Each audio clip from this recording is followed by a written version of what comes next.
one night, I went to sleep. It was 1:30 midnight.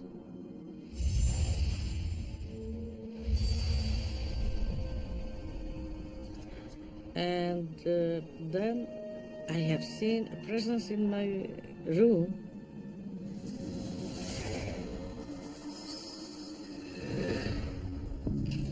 It was probably about midnight on October and a Wednesday night. I remember sort of sitting up and thinking, why am I feeling like this? I get this feeling that there's someone else in here.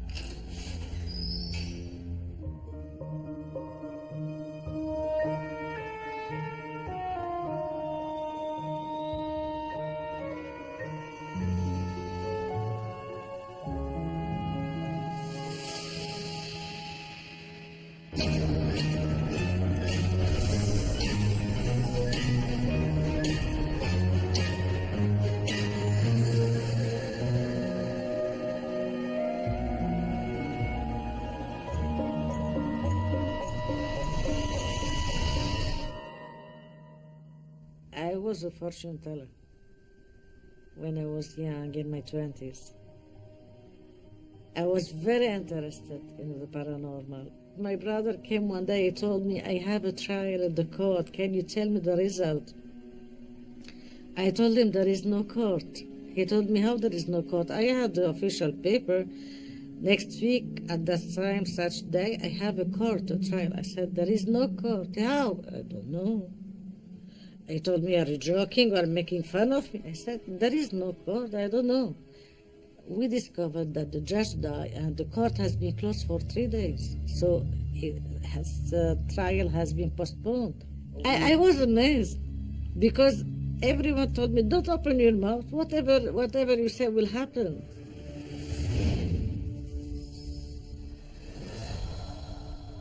If you ever saw a ghost, would you shrug it off, or would it change your life? There are some paranormal experiences that seem to have no explanation. They are completely irrational encounters. But sometimes when we think we've seen a ghost, we'll change our behavior and even our lives in significant ways. Hello, I'm Lawrence Chow. Today on Ghostly Encounters, we'll meet a man and a woman who took their lives in a different direction after seeing ghosts. And no wonder, for these weren't just any ghosts. They were the spirits of dead relatives. And Salwa Sayun and Mitch Hall both believe these ghosts came to help them straighten out their lives.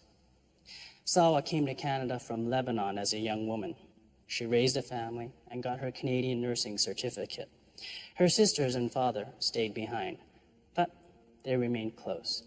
So when her older sister was diagnosed with lung cancer, Salwa was crushed. So when I got the news, they told me 2 years. So I said, I have time to see her, 2 years to survive, Nobody talked about death 2 years prior to that. And everybody expects a miracle anyway. After a few months, I got the message that my dad has cancer of stomach and he has to survive 3 months only. So I said, I have to rush. I have to go right now. There is 2 at the end.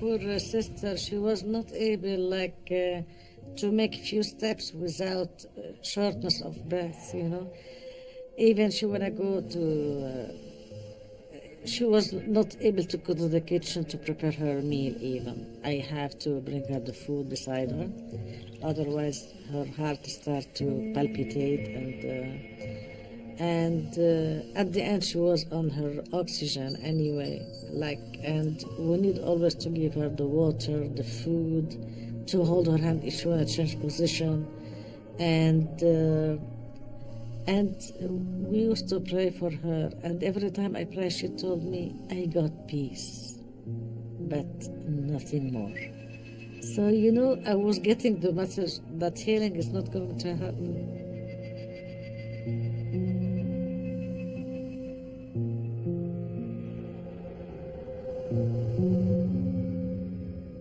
One day she asked me a question. She told me, "How is my dad?" I told her, "He's not going to last. He's very bad." She told me, "You will see. You will see. He will last longer than me." And it was true, because she died after maybe 2 weeks.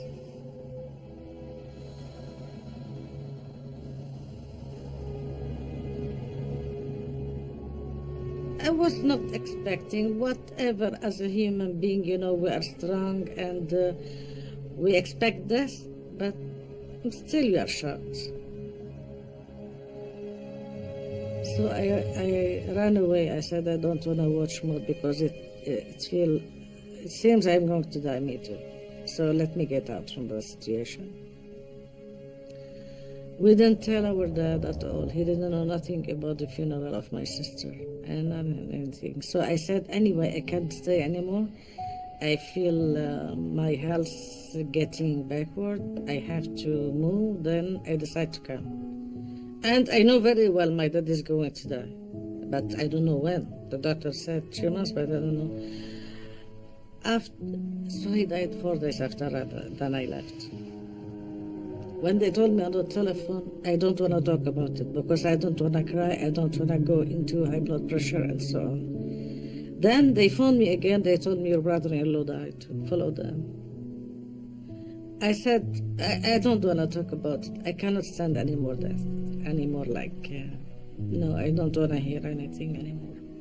Her sister, her father, and then her sister's husband. 3 deaths within a matter of weeks. At the time, Salwa believed she would never see any of them again.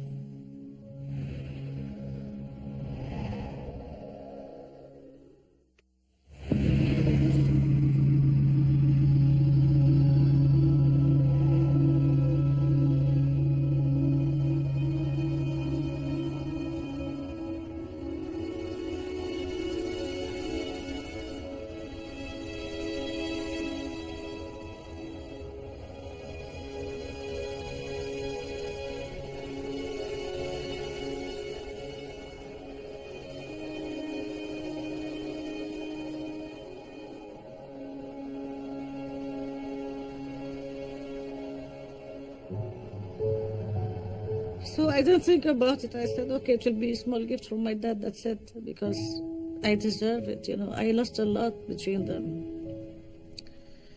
Then my sister mentioned a word in front of me. She told me, oh, these children are orphan right now. Oh, we're supposed to give them, not to take from them money. I said, but this is not from them. This is from my dad.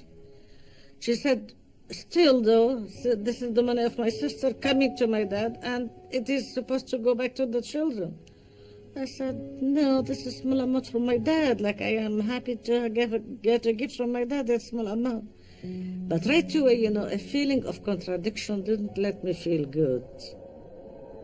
Then my daughter called me from overseas. She told me, Mommy, you look like the black sheep in the family right now. Everybody's just gossiping about you, and they see you as like greedy, whatever. Mommy did not deserve whatever, think about it. I cannot give you advice, whatever. Think about it, because I am telling you about their feeling.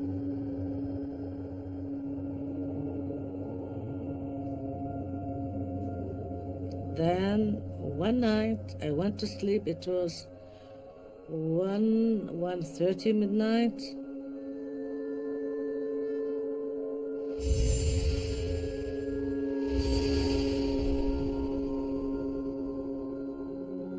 And then I have seen a presence in my room. Then my sister sitting on the chair in front of me. I was lying in bed. I was not scared. I looked at her. I told her, why? You are checking on me? What are you doing here? Because I didn't like her presence. Because she was sitting on the chair and me on the bed. it was inversing the role, because when she was in bed, I was sitting on the chair in front of her. So I didn't like it. I said, what do you want? Like, why you are coming here? What do you want? So she was just watching me with the same position, like when she was sick, but she was beautiful. My sister was very beautiful. And she has a small veil on her head. Usually she never put veil. And she was just watching me like that. I said, okay, don't want to talk, leave. When I told her leave, she disappeared. Then the telephone rang, long distance. I picked up the phone, it was her younger son. And after that, the conversation, I feel so bad, so bad, so bad, so bad. Even I felt a burden on my chest, on my back, like something was wrong, but I cannot describe it. I didn't have time even to pray about that, to tell you the truth, because it was very quick. After she came, she visited me, and the bad feeling came toward me. And I didn't pray. I didn't ask about it. It was very quick. I want to get rid of this money because I want that peace. And even right now, I don't regret it. Even it was my right. Take everything. I need my peace. So I rushed to the consulate, and I met him. I told him I want to discharge my right to my nephew and niece. He told me, yes, they are right. You are supposed to do that. I look at him and said, he doesn't know me, don't know nothing about my family, this man. And yeah, you should. You're supposed to do that.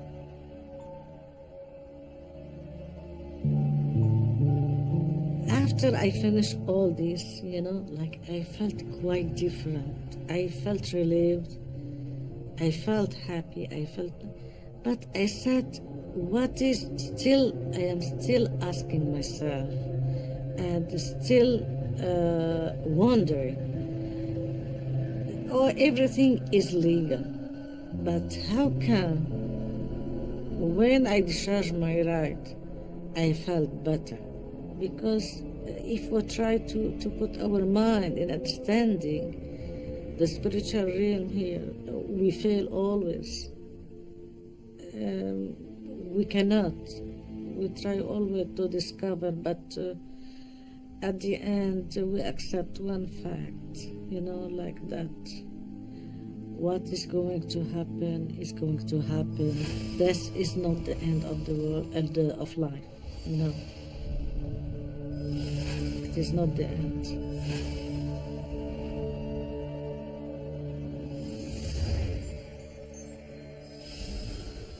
Salwa heeded the direction she felt her dead sister was giving her, to give up part of her inheritance. Even though she believed she had a legal right to the money, returning it gave Salwa great spiritual peace. Salwa isn't the first person to take advice from the dead. In many cultures, ancestors are still part of the daily lives of the living. In some places, the living even consult the dead before making major decisions.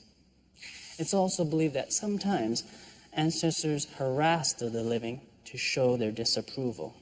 Salwa's story of a visit from her dead sister's ghost fits loosely into this global cultural phenomenon in which the dead are thought to participate in major choices made by their living relatives.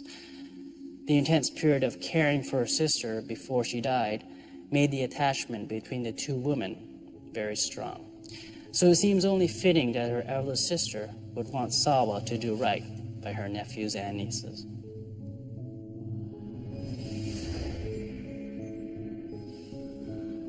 I suppose the supernatural to me, prior to what my experience was in October, is one of a real reluctance to believe. I didn't really get the notion that ghosts existed,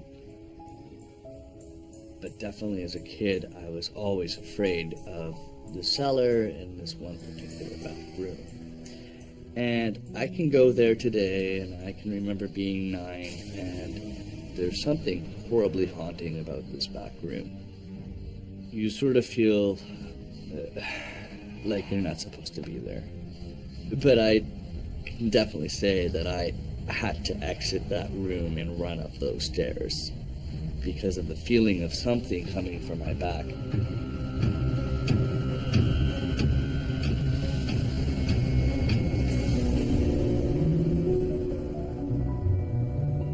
And even now, I'm a grown man, and I go down and come up these stairs, and I get this feeling that I'm either being pushed up and out of these stairs, or that I physically need to get out of there because it's not supposed to be there.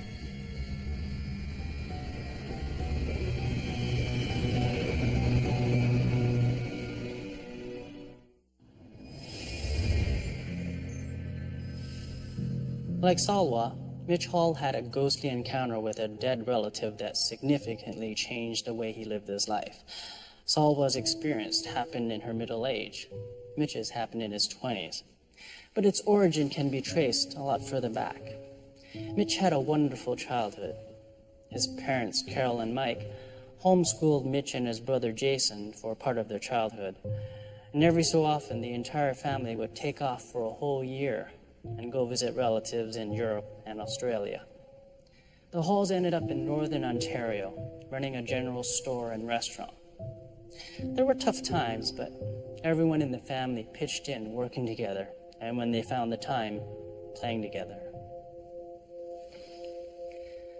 Over the years, Mitch has come to understand that the real benefit of a tight, loving family is not just the camaraderie and the good times. The real and lasting benefit is the relationship between parent and child.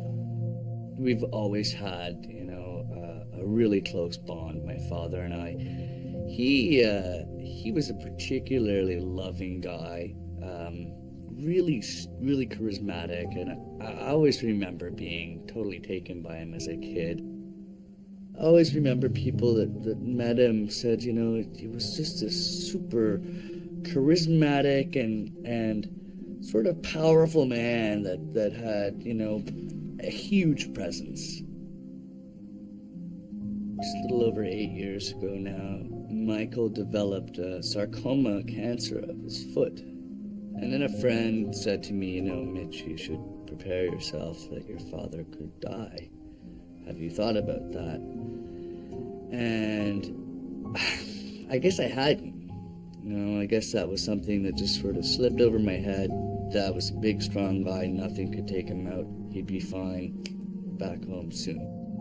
I remember going in and seeing my father in a pretty poor way.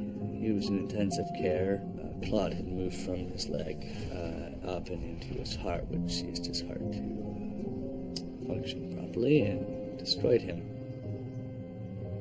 I definitely felt the loss of a hugely important figure in my life.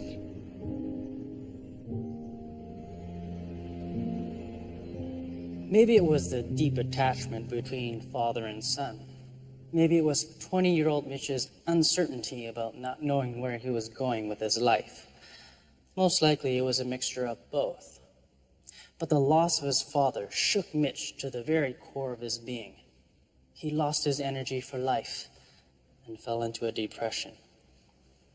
To escape from his despair, he began to abuse alcohol and marijuana. Mitch knew he was on a downward spiral. What he feared most was that he'd never find the energy to pull himself out of it. Things were going from bad to worse when Mitch had an unexpected visitor. I remember this one night that changed all that for me. It was probably about midnight on October and a Wednesday night. I remember sort of sitting up and thinking, why am I feeling like this? I get this feeling that there's someone else in here. I hear pretty prominent footsteps in my room that sound very authoritative. I'm instantly uneasy, and I get this feeling like, oh God, what's going on? And from where the footsteps occurred is that there's a bathroom. I could hear, it sounded like taps being turned on and turned off again. And at this point, I'm very anxious. I want to get up and investigate. As I decide to get up, I sort of decide that that's a bad idea. And I stay in bed and I do the little kid thing where the covers come up to here and I'm just freaking. I basically decided that I'm just going to ride whatever's going on out in bed. Just leave the television on and try and just focus on that. I eventually nod off, and what I awoke to was kind of the feeling like if you were to sort of blow hot air across your hand on the back of my head, right about here. So I'm asleep like this, and I get this feeling right here, and simultaneously I wake up and come around like this. Before me, what I see is a brilliant orb that's about 6 to 8 centimeters in diameter that have spurs of light that are shafting sort of out from this core. The brilliance of what I'm seeing is like nothing else I've ever seen.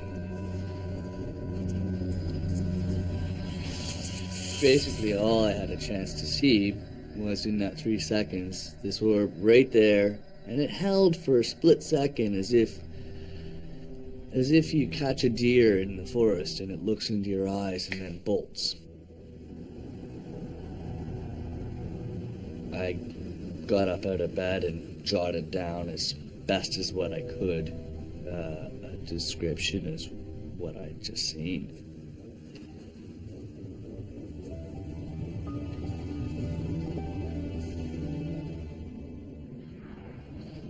I guess the first thing that brought the notion on that this was most likely my father was when I woke up and went downstairs. I think that it would be pretty good to assume that would be my father, and that would be his way of trying to help his son. Maybe it was important enough for him to swing back down to planet Earth for a night and shake his kid up and say, you know, you gotta get over me. So all my questions and all of my fears and all of my concerns and all of my longings, everything had kind of been shaken like this and dumped out on the ground. Both Mitch and Salwa had experiences they believe were a guiding hand from dead relatives. Both decided to follow that guidance, and as a result made huge decisions about their lives. Usually in Western culture, when a person tells of connecting with a dead loved one, it's because they actively sought out the relative using a medium. Mitch and Salwa didn't do that. They didn't go looking, but they still believed they got advice from their dead relations. And so their experiences didn't only change their behavior, they also had an effect on their openness to and acceptance of the spiritual and supernatural.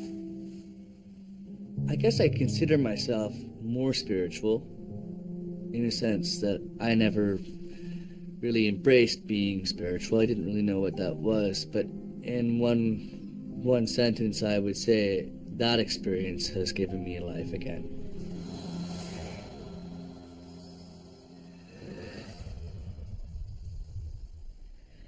So in any way, I don't regret what I did, because the peace I got, you know, for the amount expected is not worth, you know. It's not worth. But still the question is there. Who is controlling my feeling? Who has controlled my feeling?